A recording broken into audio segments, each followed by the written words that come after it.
I'm here with two amazing cars, the new M3 and the new M4 in fantastic colours, but to talk us through these cars, the product manager for them, James Thompson. This is our 6th version of these. It's 35 years since the first version came out, and this is the best one yet. This is a performance car, but it's got to work on the road and on the race circuit as well.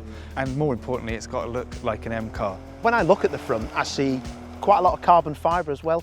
That's kind of looking like a race car as well, isn't it? Exactly. These cars have got carbon exterior pack, so these breather areas on the front, the brake ducts are converted to carbon fibre. We've got carbon fibre mirror caps, spoiler and diffuser on the back, so it's dripping in carbon fibre now. And it's a lot different, isn't it, from the predecessor cars as well? How much difference is there? Pretty much everything. The most important thing is the engine. So whilst it's still a 3-litre 6-cylinder engine, we've now got 510 brake horsepower. It's much more torquey, it's more responsive, it's a much quicker car.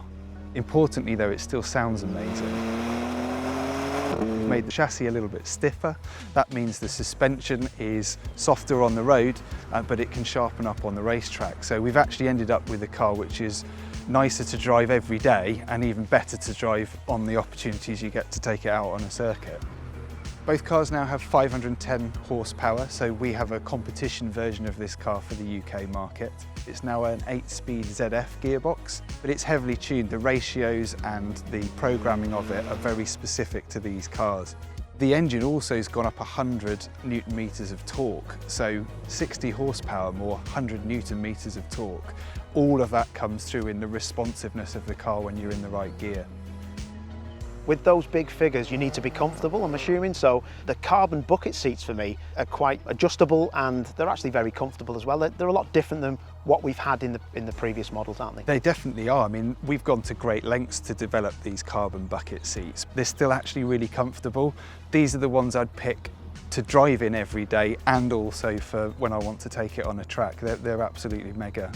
People who love M cars are going to really prick their ears up at this, but I've heard about your special brake pedal, yes. So you can have a difference in the brake pedal feel, yep. Which is like a race car, isn't it? That's amazing. Exactly, so you have a brake-by-wire, so now you've got two settings, a kind of sharper, less press on the pedal before the brakes activate, but it's all personalisable in the menu, so you can change chassis setup, engine response, gear changes, and now for the first time the feeling in the brake. When I look at the side of the car actually, I can see that the rear wheels are bigger than the front, and that's something I don't usually see on a BMW. We actually started introducing the split wheels on special models like the M4 GTS, and it's basically because the engineers worked out that you can have a sharper turn-in with a slightly smaller wheel on the front. It's actually smaller rim but a wider tyre, so really sharpens the turn-in of the car, and it's just so neutral. It does exactly what you want but without ever overstepping the mark. It's properly dialed in.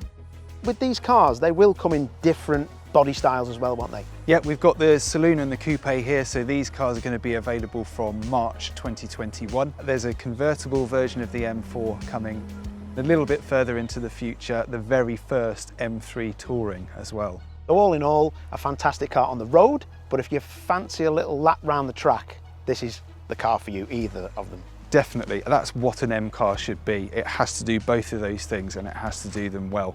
And yeah, I can't speak highly enough about these two.